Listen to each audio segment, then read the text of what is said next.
You are running meetings wrong. That's right, I said it. In fact, on average, 71% of professionals have claimed that they attend unnecessary or unproductive meetings on average. In fact, 31 hours a month are spent on unproductive meetings. That's a lot of time if you add it all together.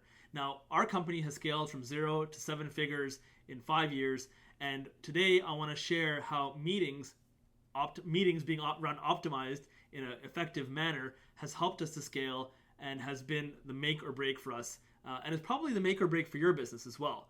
I'm going to dive into that today. And secondly, if you wait till the end of this video, I'm going to share with you 3 AI tools that we're using to make our meetings that much better, to be more effective, and to get the best outputs. Okay, awesome. So thanks for joining. If you like this video, give it a thumbs up. All right, so on to the first tip. I'm going to share with you traction. Okay, so traction, EOS. If you haven't read this book, read this book. It's about the traction, is about the entrepreneurial operating system. And in this book, it's all about setting goals for your business, rocks, pebbles. Read the book if you haven't read the book to really understand kind of the concept. I'm not going to dive into the whole concept, but one thing I want to highlight is this idea of level 10 meetings. And level 10 meetings are structured in a way that allow you to focus on the most important part of the purpose of a meeting, which is processing issues. That's correct. Oftentimes, meetings end up becoming spews of updates. Things that could be communicated via an email or through Slack or through some other method, right? So what you don't want to do when you're running your meetings is to run unproductive meetings with just update dumps. You want to process issues. So the way level 10 meetings are structured is it starts off with a professional and personal accomplishment. We go through our KPI dashboard. Then we'll review our rocks, which are like our big, meaty goals for the quarter. We'll kind of give a quick, very high level update like red, yellow, green on that. And then we'll dive into processing issues. So processing issues is not just solving problems, but it's exploring opportunities, it's questioning things. Usually, it's a good issue to process if it could have multiple ways that it can turn out.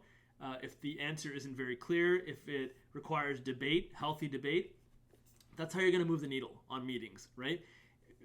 The dumps are going to put people to sleep, right? So try and avoid update dumps.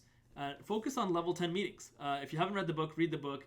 And otherwise, if you don't read the book, the one thing you really want to take away from this point is that you want to focus on processing issues, right? So the next question is, how do you process issues, right? So processing issues starts with having people pre-planning for the meeting. So entering your issues on the issues list, of course, coming with any collateral that you might have that's going to help, support a case, or putting out the raw numbers for the rest of the group to dive into, to poke holes at, to look at and say, how does this stat work play in? How does that initiative play in, right? So when you're processing issues, you want to make sure that you're prepared if you're the person presenting the issue, and if you're the one as part of the process issuing group, that you're having an open mind and that you're listening to other opinions and being open to a healthy debate. I think oftentimes people aren't really comfortable debating or standing behind their position, and I think that's important because I'm not always right. I know I'm the president of my company, but I don't claim to always be right. And I think it's important that we are not on teams, that we're not yes women and men, that we are contributing and kind of challenging things as well. So processing issues, huge thing there. Putting fire in the fuel, right? So what I mean by that is, if there's a small point that raises eyebrows and you quickly move from it, you kind of want to make sure that you stop at that point, put fuel on that fire, and turn it into a debate or something. Because if you let an issue linger, it's going to grow into something, and you're not going to have control of that at that point. So this is a good way to use a meeting effectively, by picking up on small things that you hear and shining a light on it as well, right? Other things that you want to focus on in meetings are like praise, celebrating, supporting accomplishments, right? So I think that, that's very different than just an update, right? It's a case study. It's a celebration of success. It's the latest and greatest for what you've done for a client. It's this new award that we've won, or a training that has been accomplished. Like in our company, we have something called CDs supporting CDs. I didn't invent that name, but it stuck. So it's great. It's awesome. So everyone will submit their CD supporting CDs on Friday, and then we'll go through it. And it just gives a really good start to the week, right? So that's great. So any opportunities to build momentum and motivation, especially with kickoff type meetings, are great. Another thing, which interestingly enough I intended to speak about first, but it got buried, is this idea of like lighting the fuse, right? So we have a Monday kickoff at 10 a.m. on Mondays, and it's my job as the leader to come into that fired up with big energy, with some key lessons, some important reflections, something that's just going to get everyone jazzed up and ready to tackle the week, right? And for a long time I wasn't actually coming into those meetings with anything. I would just, whoever was running the meeting would be like, okay, slide, and you know what that does? It kind of it can dampen the mood very quickly if you don't light the fuse right off the beginning. So if you're running a meeting, if it's your meeting, or even if it's not your meeting, bring the big energy in the beginning, because it's going to dissipate throughout the meeting, and you're better off starting here and ending here than starting here and ending here, right? So if you're a leader, really bringing that big energy. If it's your meeting, getting everyone jazzed, excited, because you know what, the better you can light that fuse, the longer that fuse will last. And I find, at this point, when I light that fuse on Monday, by Friday, we're still going strong and we're excited, right? So think about the types of things that will help fuel that meeting, that fuse at the beginning of the call. Okay. Pleasantries. This is an interesting one. So, and this is, so all the things that I've talked about are more, I guess, oriented towards internal meetings. Externally, I would say that yes, bring big energy, right? Smiles. Like even though we're over, Zoom or what have you, or Teams or whatever you're using, it's very obvious if you're like, right? So, keep the camera on, big smile, big energy, make smize. You've ever heard the smize, right? Smiling with your eyes, right? You can feel me right now? You can feel me? Okay. So you want to bring that energy, right? So definitely bring the energy. That's great.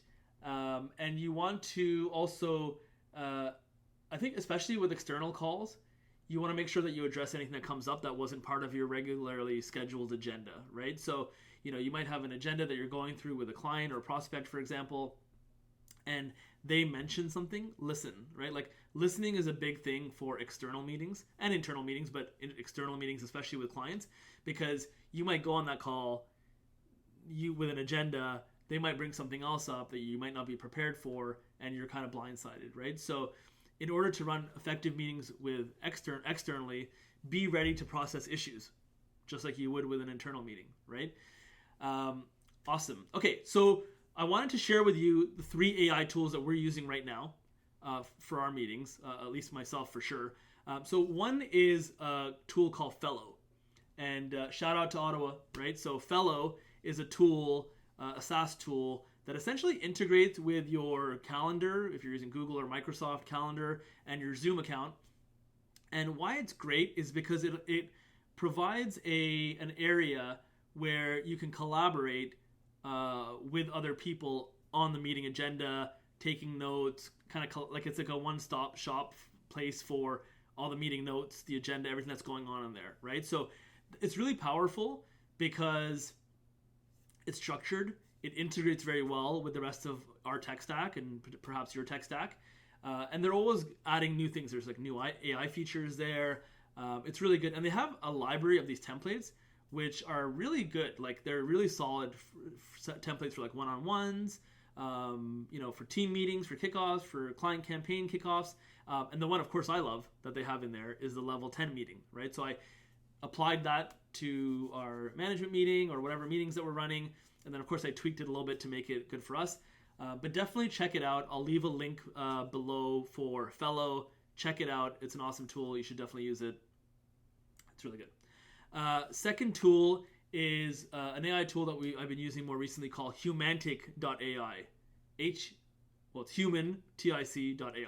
Okay, so humantic.ai is a one that we discovered a few months ago, and why it's really cool.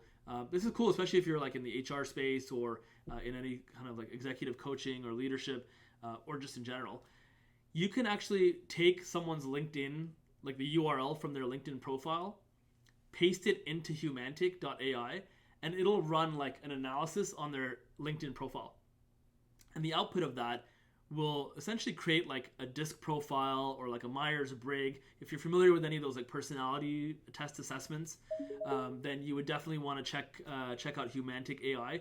It's really cool because especially if you're like, if you're working internally with the team, you might want to figure out like, hey, like how might that person respond to this, that, or the other? Are they dominant? Or are they a high I or what have you? And if it's with a potential client or an existing client, it can help you get a sense of who they are. Now, cautionary, I wouldn't like fully judge someone based on what this tool spits out based on their LinkedIn profile, but I will say I wouldn't be recommending it if it wasn't like super accurate. So I've run it on myself and other people, and it's pretty strong.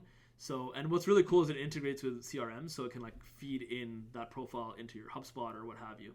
Okay, and the final one is a tool called Sybil.ai, which is SYBILL.ai, and I'll share the link. I'll share the link for all threes in the description here.